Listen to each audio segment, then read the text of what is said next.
আমিরাতের রাজধানীতে অনুষ্ঠিত হল আবুধাবি বিএনপির উদ্যোগে ঈদে মিলাদুন্নবী সাল্লাল্লাহু আলাইহি ওয়াসাল্লাম ও বিএনপির ৪৭তম প্রতিষ্ঠাবার্ষিকী উপলক্ষে আলোচনা ও দোয়া মাহফিল।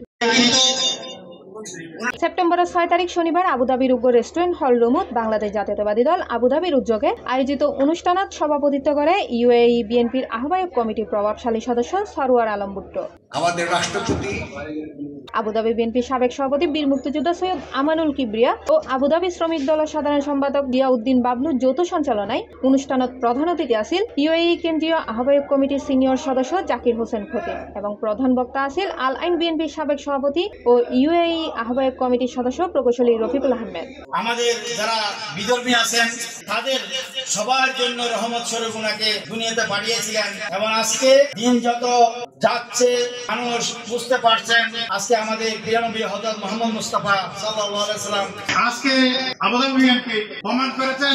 আবুধাবির মধ্যে বিশেষ অতিথির বক্তব্য রাখে আল আইন বিএনপির সভাপতি প্রকৌশলী মফিজুল ইসলাম, আবুধাবি বিএনপির সাবেক সিনিয়র সভাপতি প্রকৌশলী মিজানুর রহমান সোহেল, আবুধাবি বিএনপির সাবেক সহ সভাপতি মোহাম্মদ জাবেদ, আবুধাবি জিয়া পরিষদের সাবেক সভাপতি ও আবুধাবি বিএনপির সাবেক সহ সভাপতি আমির হামজা, সাবেক সহ সভাপতি বাসামিয়া, আল আইন বিএনপির সহ সভাপতি মোহাম্মদ মনসুর আলম, মিরফা বিএনপির সভাপতি সুলাইমান ও সহ সভাপতি মোহাম্মদ কবির আহমদ। সময় তো অনেক হয়ে গেছে।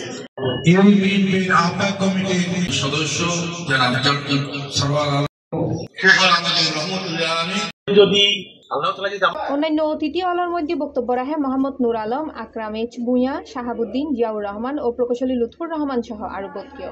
অনুষ্ঠানত অতিথি হিসেবে আরো উপস্থিত আছেন সৈয়দ মনিরুল ইসলাম আনার, জাহাঙ্গীর আলম শিকদার, ইস্কান্দার হোসেন রুমান, জামাল উদ্দিন, ফিরোজ খান, মোহাম্মদ সোহেল, মরওয়ান, আরিফ, আরজু, সাইদুল ইসলাম জাবেদ, শহীদুল ইসলাম শহীদ সহ বিএনপির এবং অঙ্গ ও সহযোগী সংগঠনের বহু নেতাকর্মী হল।